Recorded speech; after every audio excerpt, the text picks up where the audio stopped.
नमस्कार। आज 23 जून 2025 है और हम बात कर रहे हैं ईरान के हालिया मिसाइल हमलों की। ये हमले हुए कतर में अमेरिका के अल उदीद सैन्य अड्डे पर। हमारे पास कई तरह की जानकारी है, न्यूज़ रिपोर्ट्स हैं, एनालिसिस हैं, तो आज कोशिश रहेगी ये समझने की कि हुआ क्या, क्यों हुआ और इसके मायने क्या हैं। चलिए ज़रा इसको समझते हैं। तो शुरुआत हुई ईरान से। उन्होंने अल उदीद बेस पर मिसाइलें दागी, छोटी और मध्यम दूरी की बैलिस्टिक मिसाइलें।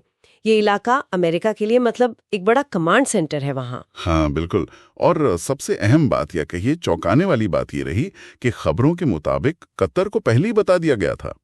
एक तरह की एडवांस वार्निंग। पहले बता दिया था? जी हाँ, और इसी वजह से जो एयर डिफेंस सिस्टम थे वो तैयार थे।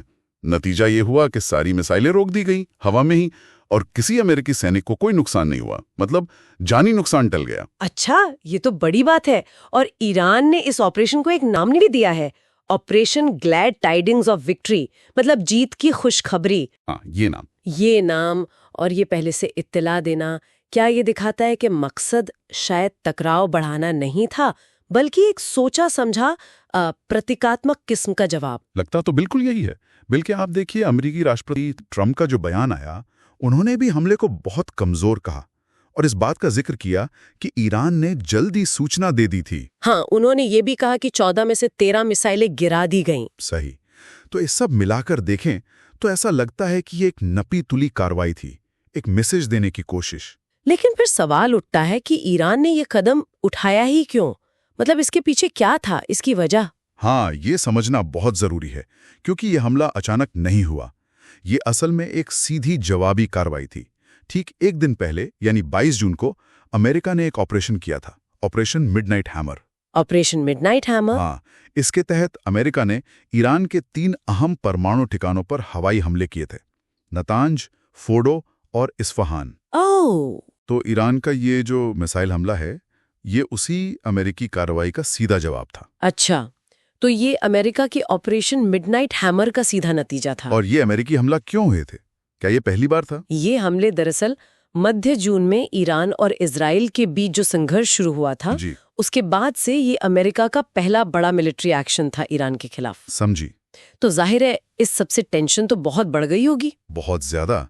और इसी के जवाब में फिर ईरानी संसद ने वोट भी किया कि स्ट्रेट ऑफ हॉर्मुज को बंद करने पर विचार किया जाए। वो तेल के लिए बहुत अहम रास्ता है, हालांकि अभी तक उसे बंद किया नहीं गया, पर विचार हुआ। तो अगर हम इन सब चीजों को जोड़ कर देखें, अमेरिका का हमला, फिर ईरान का मिसाइल हमला, वो भी पूर्व सूचना के साथ, और फिर ये स्ट्रेट ऑफ हॉर्मुज वाली बात, तो इसका मतलब क्या निकलता है?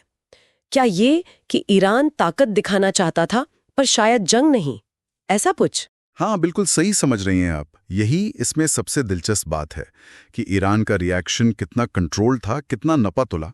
उन्होंने अपना इरादा भी जाहिर कर दिया, लेकिन बिना किसी जानी नुकसान के। और यहाँ तक कि कतर के साथ हमले के टाइम को लेकर कोऑर्डिनेट भी किया गया ताकि कोई अनचाहा नुकसान न हो। ये अपने आप में दिखाता है कि वो सिचुएशन को पूरी तरह बिगड़ने नहीं देना चाहते थे। लेकिन इस नपे तुले कदम के बावजूद तनाव तो बहुत ज्यादा है, माहौल गर्म है। इराक और सीरिया में अमेरिकी फौजें हाई अलर्ट पर हैं और समुद्र में, साइबर दुनिया में हर तरफ नजर रखी जा रही है। हाँ, और ये खतरा सिर्फ उसी क्षेत्र तक नहीं है। अमेरिका के अंदर भी आप देखिए, होमलैंड सिक्योरिटी ने डोमेस्टिक वार्निंग्स जारी की हैं कि अमेरिका के अंदर स्लीपर सेल एक्टिव हो सकते हैं या साइबर अटैक हो सकते हैं। इसका भी खतरा है। ओह, मतलब असर अंदर तक महसूस किया जा रहा है। बिल्कुल। तो संक्षेप में कहें तो अल उदीद पर हमला अमेरिकी कार्रवाई का सीधा बदला था। अड्डे को निशाना बनाना एक स्ट्रांग मैसेज था, लेकिन वो जो पूर्व चेतावनी थी, उसने जानी नुकसान रोककर स्थिति को शायद पूरी तरह बिगड़ने से बचा लिया। हाँ, मतलब जानबूझकर एक लाइन खींची गई कि देखो, हम जवाब दे सकते हैं लेकिन हम युद्ध नहीं चाहते।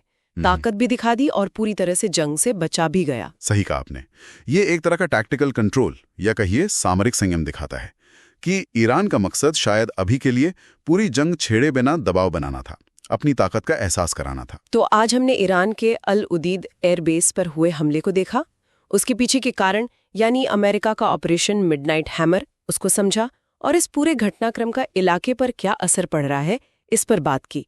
भले ही ईरान की जवाबी कार्रवाई नपी तुली थी, लेकिन तनाव तो बना हुआ है, बल्कि शायद बढ़ गया है। हाँ, स्थिति अभी भी बहुत नाजुक है।